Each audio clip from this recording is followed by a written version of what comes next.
हाम्रा पुर्खाहरू आफ्नो देशको स्वतन्त्रता, आफ्नो देशको गरिमा, आफ्नो राष्ट्रिय स्वाभिमान र आफ्नो राष्ट्रिय मर्यादाको लागि त्यो अँध्यारो कालमा पनि यति कन्सियस थिए।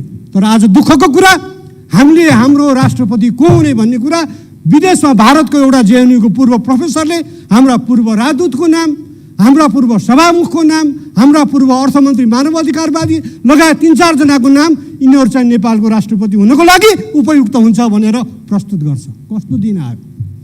हाम्रो राजदूत, मन्त्री स्तरको राजदूत हुनुहुन्थ्यो निलाम्बरजी, उहाँलाई भारतको परराष्ट्र मन्त्रीसँग, विदेश मन्त्रीसँग भेट्नको लागि पटक पटक ताकेता गर्दाखेरि पनि मुस्किलले भेटघाट हुन्थ्यो।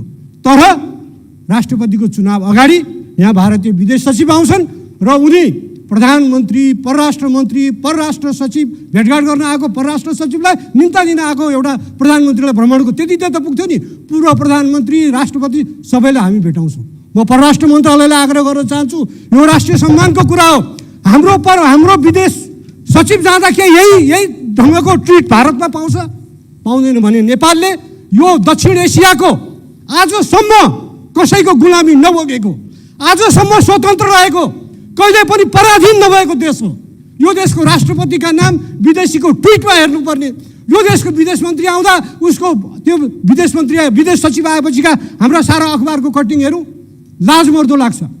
सारा पूर्व प्रधानमन्त्रीलाई भेटेको छ, सारालाई भेटेको छ, यस्तो किन हुन्छ?